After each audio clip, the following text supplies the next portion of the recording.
भगवान श्री पंडरीनाथ भगवान की कौंधनी बनवाई एक भक्त ने। तो सुनार ने कहा कि आप पंडरीनाथ भगवान की जिसकी कौंधनी बनानी उसका नाप ले आओ। भगवान का नाप लेकर के एक धागे से कमर का और ले जाकर के उसको दे दिया, बोले लो बना दो। लेकिन ठाकुर जी को जिस पर कृपा करनी होती है ठाकुर जी उसको कैसे भी खींच लेते हैं। उस सुनार ने बढ़िया कौंधनी बनाई, जो साइज था उसके अकॉर्डिंग दे दी। जैसे ही पहुंचे 4 अंगुल कम हो गई। उसको जाके बोला, ए भाई तुमने छोटी बनाई है? बोले तुमने जो मुझे नाप दिया उसके अनुसार बनाई है। बोले 4 अंगुल छोटी। बोले लाओ बड़ी कर देता हूं। 4 अंगुल बढ़ा दी। अब जाकर के जैसे पंडरीनाथ भगवान को धराई तो वो 7 अंगुल बड़ी हो गई। जिन्होंने कौंधनी बनवाई वो जाके बोले, भाई तुम नाप ढंग से बनाओ यार, ऐसे मत करो, हमको नाप ठाकुर जी के लिए हमको। अच्छा ये बात भी थी कि वो खुलासा नहीं कर रहे थे कि पंडरीनाथ भगवान के लिए बनवानी है। क्यों? क्योंकि वो सुनार बड़ा अलग मिजाज का था। उसके सामने कोई विट्ठल विट्ठल भी बोलता तो वो चिल्लाता था, वो मेरे इष्ट महादेव है, उनके अलावा किसी का नाम नहीं सुनूंगा मैं।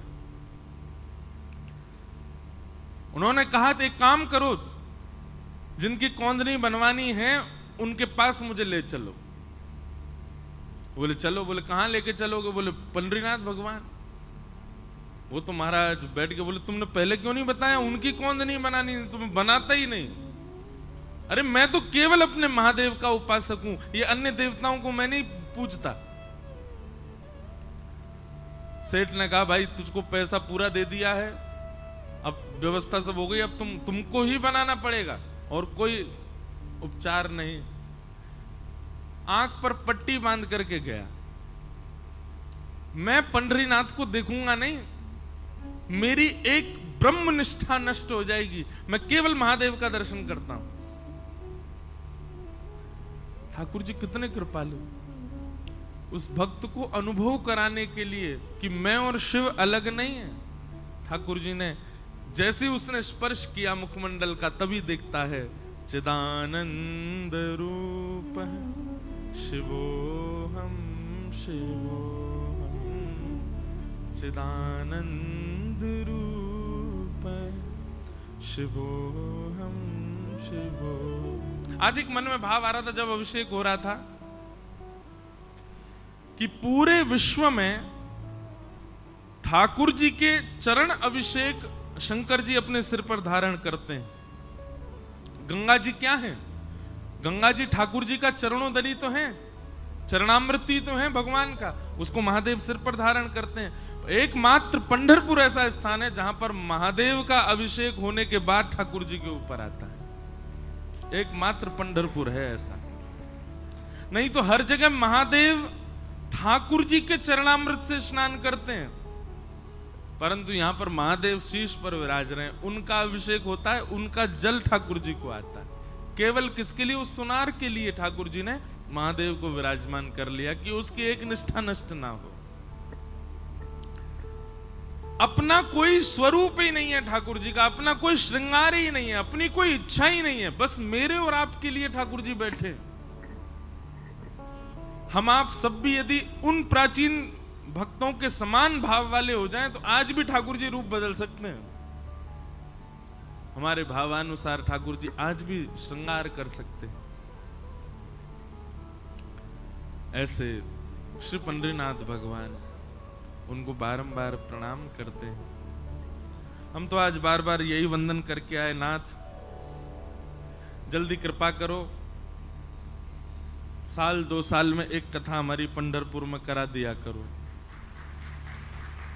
दर्शन करने तो हम ऐसे ही आ जाएंगे, आसपास बंबई में भी हुए, पूना में भी हुए, पर एक आध बार के दर्शन में सुख नहीं। अब तो 7 दिन का अच्छा लगता है कि 7 दिन आए, यहीं पर रह रहे हैं, यहीं पे खा रहे हैं, यहीं पे पड़े हैं और यहीं पड़े पड़े कथा भी सुना रहे हैं, दर्शन भी कर रहे हैं। उसका सुख ही अलग है, उसका आनंद ही अलग है।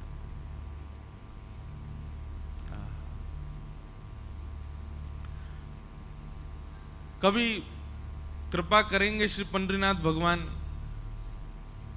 तो जो आषाढ़ी एकादशी पर वारी आती हैं, बड़ी बड़ी वारियां आती हैं, जब तक प्राण है जीवन में, उससे पहले पहले कभी एक बार वारी में भी जाएंगे।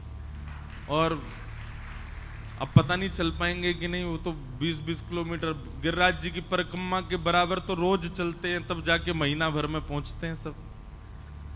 पर ये कुछ भाव हैं, जैसे संसारी व्यक्ति के इच्छाएं होती हैं, मुझे अमेरिका जाना है, मुझे स्विट्जरलैंड एक बार तो देखना है, मुझे पेरिस घूम के आना है, मुझे ऑस्ट्रेलिया जाना है, मुझे वहां। भक्त के यही रहते हैं, बोले क्या एक बार जगन्नाथ जी की रथ यात्रा करनी है, एक बार श्री पंडरीनाथ भगवान की वारी करनी है, एक बार श्रीनाथ जी में जाकर के जन्माष्टमी उत्सव मनाना है। अपने जीवन में एक एक बार ये अनुभव तो लेना ही है। महाराज ऐसा बताते हैं, जब वारियां निकलती हैं ना, तो श्री आलंदी के जो शिखर पर कलश हैं, कलश हिलने लगते हैं, कलश झूमने लगते हैं, वारी के स्वर सुन करके। मैंने शायद पहले दिन बताया ना, ठाकुर जी का दर्शन तो बहुत कम जो लोग लाइन में लगे वो लोग कर लेते हैं, पर लाखों लोग जो पंढरपुर आते हैं वो तो केवल कलश देख करके चले जाते हैं। क्यों? बोले आषाढ़ी के समय पर पंडरीनाथ भगवान ऊपर बैठे होते हैं, कलश पर ही बैठे होते हैं, वहीं बैठ करके सबको दर्शन दे रहे होते हैं। तो ऐसे साक्षात पर ब्रह्म स्वरूप हमारे भारत में तीर्थों की स्थापना आदि शंकराचार्य भगवान ने की, परंतु पंढरपुर की तो पूर्व से ही स्थापित है पंडरीनाथ। ये जो जिन स्वरूप का हम दर्शन कर रहे हैं, ये पुंडलीक को दर्शन देने वाले आए ठाकुर जी जब ईंट पर खड़े हो गए, वही स्वरूप ठाकुर जी का मूर्तिमंत होकर के विराजमान हो गया। आद्य गुरु शंकराचार्य भगवान को जब पता चला तो वो तो देखने आए कि कैसा स्थान है, कैसा तीर्थ है। ये पूर्व से ही विद्यमान है तीर्थ, इसलिए अद्भुत है। हमारे उत्तर भारत में इतना प्रचार नहीं है पंढरपुर का, उत्तर भारत के लोग ज्यादा जानते भी नहीं है। हमारे राजस्थान के भी लोग, मारवाड़ी लोग, हमारे उत्तर भारत के लोग, और ऊपर चले जाओ हरियाणा, पंजाब, वहां के तो जानते ही नहीं है। उनको भी ये प्रचार करना पड़ेगा उनके बीच में कि भाई हमारे लाला यहाँ पे भी। हाँ, किसी को ये बोलो पंढरपुर जा रहे हैं तो नहीं समझता, उसको ये बोलो ऐसे खड़े हैं भगवान, तो उसको थोड़ा बहुत कुछ अंदेशा, कभी देखी होगी फोटो, अच्छा वहां जा रहे हो।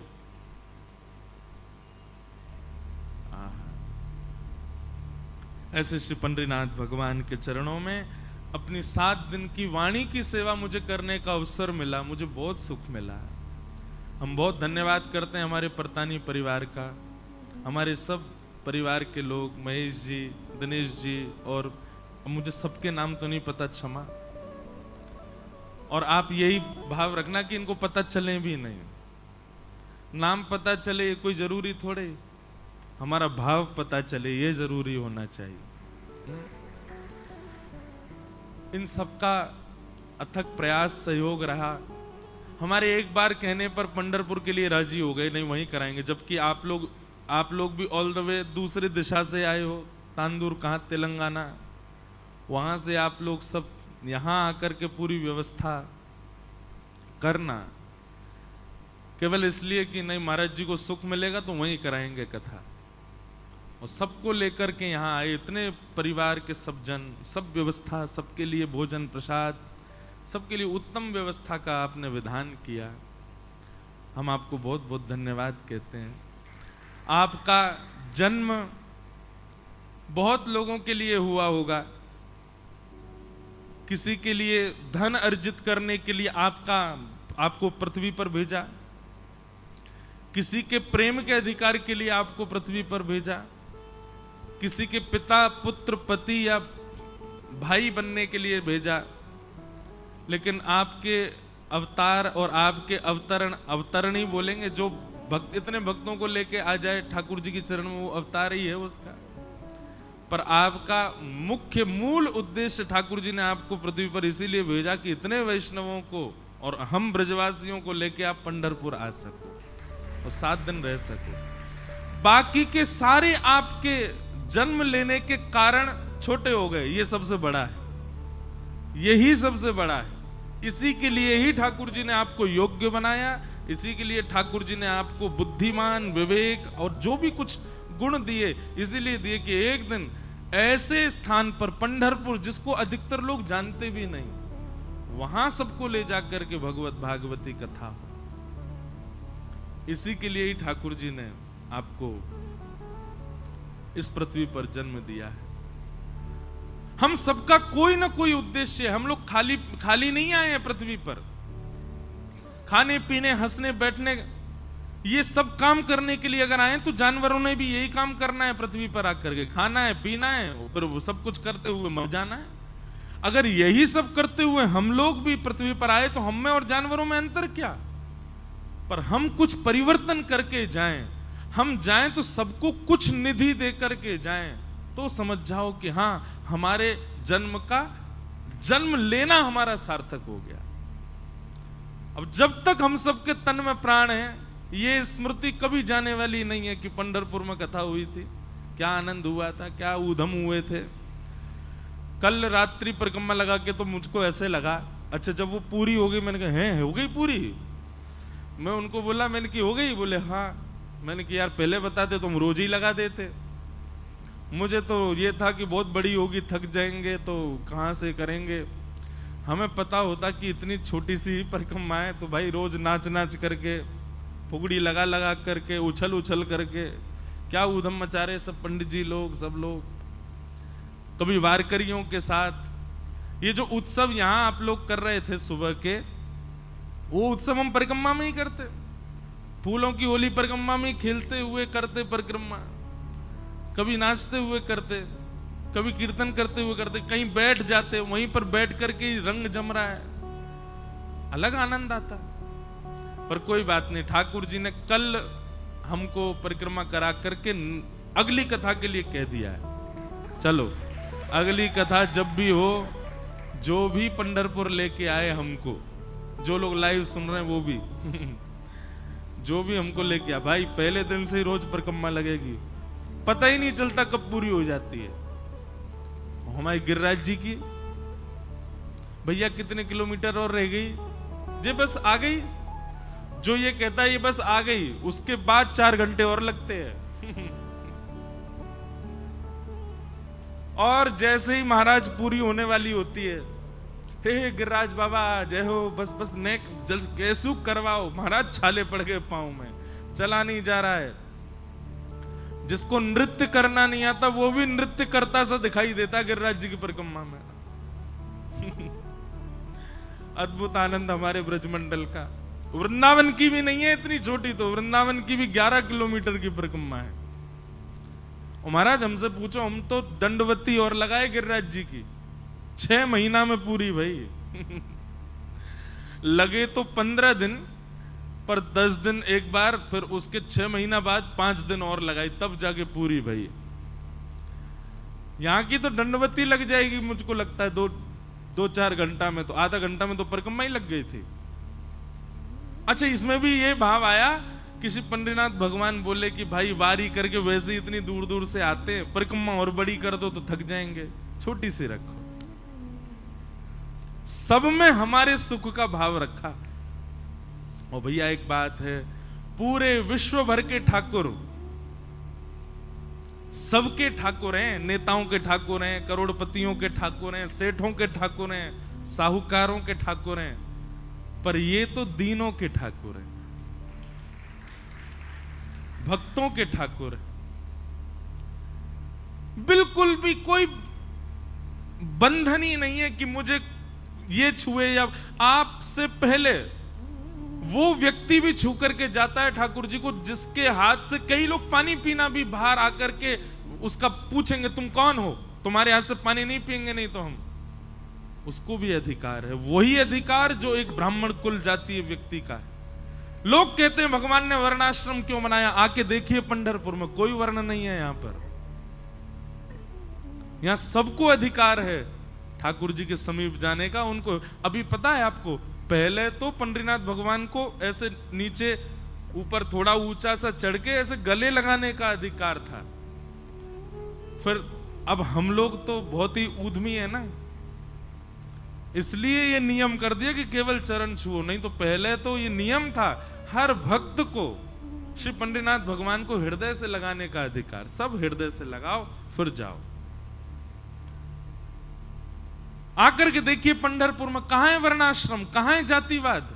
ठाकुर जी नहीं करते, ये सब मानवों ने किया है। जगन्नाथपुरी में जाकर के देखिए, स्कंद पुराण में लिखा है, यदि आप जगन्नाथ महाप्रभु का महाप्रसाद पा रहे हैं और उस समय आपके महाप्रसाद के पत्तल में यदि कोई और आकर के पाले तो आप उसको पूछ नहीं सकते कि तुम क्यों पा रहे हो, उसको आपको देना ही पड़ेगा, नहीं तो आपके महाप्रसाद का अपराध आपको लगेगा। मान लीजिए आप खा रहे हो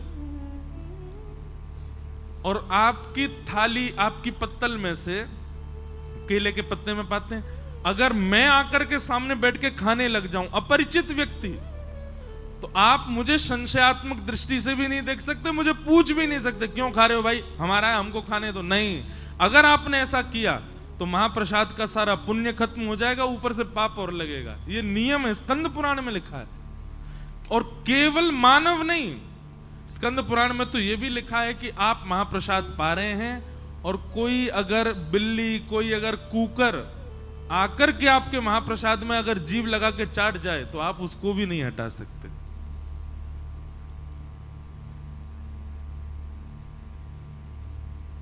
लोग कहते हैं कि भगवान ने ऐसे ऐसे वो छुआछूत कर रखी है, ये कर दिया वो, ये सब ठाकुर जी ने नहीं किया, ये हमने किया। आपको पता है, जैसे पंढरपुर में अंदर प्रवेश का अधिकार है, ऐसे प्राचीन भारत में हर मंदिर में ठाकुर जी के अंदर प्रवेश का अधिकार था। सबको जाकर के ठाकुर जी को स्पर्श करने का अधिकार था, पर कुछ पंथ के लोगों ने उसका दुरुपयोग किया और वे ले जाकर के दूषित वस्तु अपने पास रख के ले जाते थे और गर्भगृह में जाकर के वहां फैला देते थे। समझ रहे हैं बात को, हम क्या कहना चाह रहे हैं? कुछ अन्य पंथ के लोग, कुछ अन्य भाव वाले लोग, जिनको ये सब प्रिय नहीं है, मुगल आक्रांताओं के बाद में मुगलों ने तो हमारे सारे मंदिरों की सारी शिल्पकारियां तोड़ दी। वो तो पूर्ण रूप से चाहते थे कि हम ठाकुर जी को विद्रोह, इनको भी नष्ट कर दें। रूप बदल बदल करके दर्शनार्थी बन के आते थे और मंदिर में जाके उपद्रव करते थे, इसलिए अपरस कर दिया, इसलिए मंदिर में प्रवेश बंद कर दिया। लेकिन वो प्राचीन भारत की परंपरा आज भी पंढरपुर में बची है। मैंने जगन्नाथ जी का स्पर्श किया है। जगन्नाथ जी में भी नियम था, आज से 10 वर्ष पहले, 15 वर्ष पहले हर व्यक्ति भीतर जाकर के जगन्नाथ जी को हृदय से लगाता था। फिर हमारे पूरी शंकराचार्य महाराज जी की आज्ञा हुई कि भाई लोग मनचले बहुत होते हैं, इतनी भीड़ आती है, अब सबको हम ढूंढ तो रहे नहीं कौन कैसा है, कहीं कोई कल को गलत करे अंदर जाकर के, उसके हम प्रतीक्षा क्यों करें, इसलिए उन्होंने फिर वो बंद कर दिया। और दूसरी बात, श्री जगन्नाथपुरी का जो गर्भगृह है ना, पूरा शालिग्राम है, वहां पर पृथ्वी पर भी शालिग्राम है, पूरे सब शालिग्राम शिलाएं हैं नीचे। तो शालिग्राम जी पर चरण रखने पर अपराध होता है, तो वो केवल अर्चकों को अधिकार है अंदर जाने का, बाकी सबके लिए निषेध कर दिया कुछ वर्षों पहले। नहीं तो जगन्नाथ जी को मैंने भी स्पर्श किया।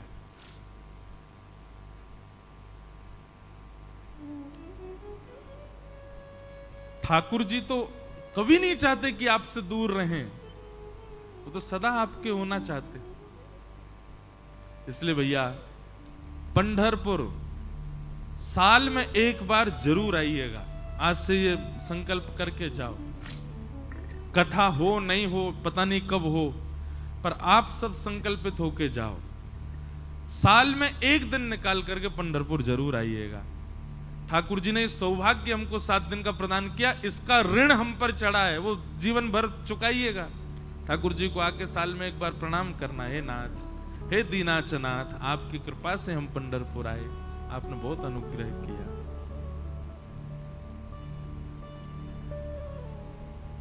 तो इस प्रकार भाव हैं।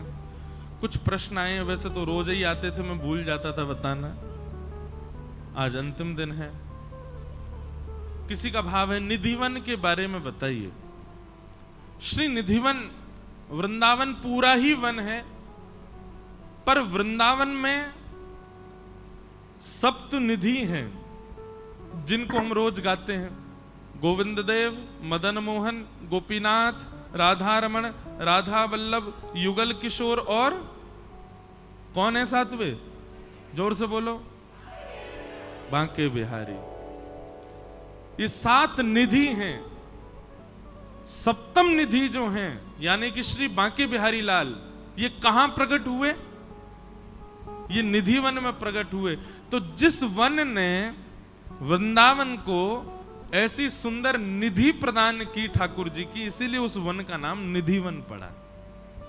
तो निधि वन, जहां से श्री बिहारी जी प्रकट हुए।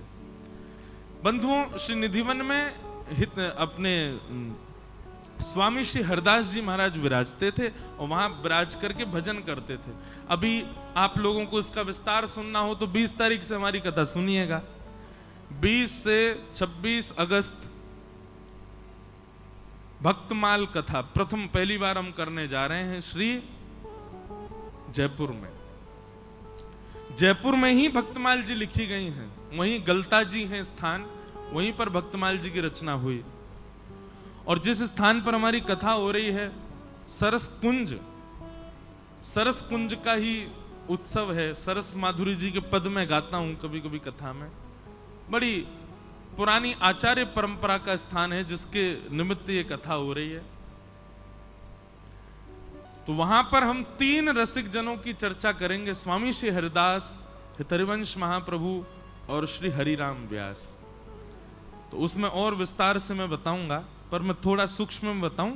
निधि वन में स्वामी श्री हरिदास जी विराजते थे और वहां वे श्यामा शाम की नित्य लीला विहार का चिंतन किया करते थे, मानसी में दर्शन किया करते थे।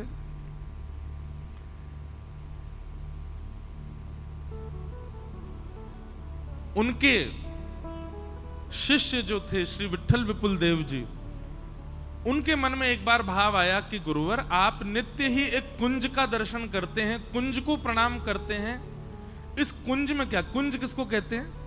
लता पत्रों से ढकी हुई, इस प्रकार लता पत्र जब एक छत्र जैसी बना लें तो उसको कुंज कहते हैं। जैसे अब ये कपड़े का एक कुंज बना है, ये पंडाल जो है ये क्या है? कपड़े का कुंज है। इसी की जगह लता पत्रों से ये ऐसे बन जाए, छांव बन जाए, तो ये कुंज कहलाएगी। वृंदावन में ऐसी अनेक कुंज हैं। तो एक खाली कुंज थी, स्वामी श्री हरदास जी उसका दर्शन करते थे और उसको प्रणाम करते थे। तब उनके शिष्य श्री विठल विपुल देव जी का भाव हुआ, उन्होंने चरणों में प्रणाम करते हुए कहा, भगवान आप नित्य कुंज को प्रणाम करते हैं, यहाँ कौन है? बोले आप जाओ कुंज को प्रणाम करो और कुंज को प्रणाम करके जो दिखे उनसे प्रसाद मांग करके लाना। भीतर जाकर के उन्होंने कुंज को प्रणाम किया। प्रणाम करके जैसे ही देखा तो श्यामा शाम किशोरी जी और ठाकुर जी दोनों अलग अलग एक ही सिंहासन पर एक दूसरे के साथ रमण कर रहे हैं, विहार कर रहे हैं, लीला कर रहे हैं। तब भुजा आगे करके पहले तो बहुत देर तक दर्शन किया, तब उन्होंने कहा, गुरुदेव ने आज्ञा की कि प्रसाद लेकर के आना। तब हमारी किशोरी जी और ठाकुर जी दोनों एक रूप हो गए। तभी उस कुंज में प्रकट हो गए श्री वृंदावन बिहारी लाल, जिनका आज पूरा विश्व दर्शन करता है। किशोरी जी और ठाकुर जी दोनों एक भय, एक रूप प्रकट हो गया। ललिता विशाखा सखियों ने वही रूप श्री विठल विपुल देव जी को प्रदान किया। उनको लेकर के वे बाहर आए। उस दिन बिहार पंचमी थी, जिसको विवाह पंचमी भी कहते हैं, जिस दिन राम जी और सीता जी का विवाह हुआ। अधिकतर सर्दी के महीने में आता है वो समय। और उस दिन निधिवन राज में श्री वृंदावन बिहारी लाल प्रकट हुए। बोलो वृंदावन बिहारी लाल की।